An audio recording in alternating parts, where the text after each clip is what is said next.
The drama from co-creators Tara Butters and Michelle Fazekas premieres tonight and stars Jason Ritter as Kevin, a down-on-his-luck guy who is visited by celestial being Yvette Gregory and given a chance to do good in the world.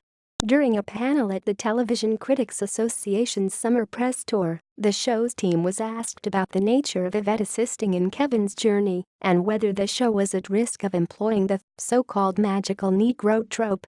Gregory told the Wrap she appreciated that this question came up, but that she and the show's writers have helped ensure that Yvette is a complicated presence with her own struggles and goals.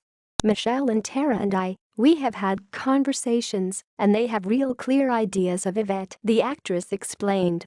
As much as she is there to help Kevin, Kevin is really there to help her, because it's really her fish out of water story, to some degree, because she has no experience here.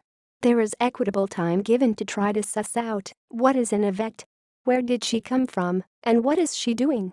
Gregory, who replaced Cristela Alonso in the role after the series was picked up, said she imagines that the co-creators were surprised by the question, given how fully developed their show and characters are. If Melissa McCarthy were Yvette and she did nothing but help Jason, that would never be an issue about that, Gregory said. So I do understand that when bodies of color occupy space, it shifts, and it makes us look at things from historical perspective that reminds us that race, racism and nationalism are all still in play. The vice principal star also discussed why Yvette isn't called an angel, whether the show is primarily intended for religious audiences, and how Trump affects its message. How does the show refrain from falling into the magical Negro trope? Kimberly Hebert Gregory, I loved that question at TCA because you have a black woman in the role of a celestial being who's helping a white male lead try to save the world, along with some reporters not having seen the pilot or had a conversation with me.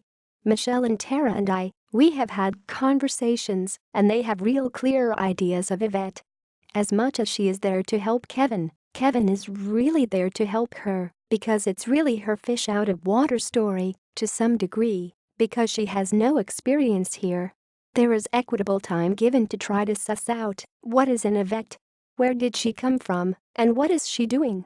I understand the concerns, and we well know the magical Negro. Those are characters who are there specifically and solely for the support and advocation of a white lead character. That's not what Michelle and Tara have created. I also hope that people have more trust and belief in the actors that they're bringing to the table, that there can be some level of trust and understanding of the optics. I'm not unaware of the optics, Jason isn't unaware of the optics, Michelle and Tara aren't unaware of the optics, nor the history. When that question is posed, I understand it, and I also go, gosh, I wish they knew more about who has a seat at the table, and we have seats at the table. And therein lies the difference. You're at a moment now where I certainly feel like as an actor, as a woman, as a black person, as a black woman, that it's important for me to make sure that I am articulating, not just in my craft, but also to those who are crafting behind the scenes, what I would like to see and how we collaborate. And Michelle and Tara and the writing staff have been so generous and collaborative, and already ahead of that. Who wants to watch that show? We watched that show 20 or 30 years ago. There's really no interest from a creative perspective in telling that story, but I do understand why the question is posed, because it comes from a historical reality.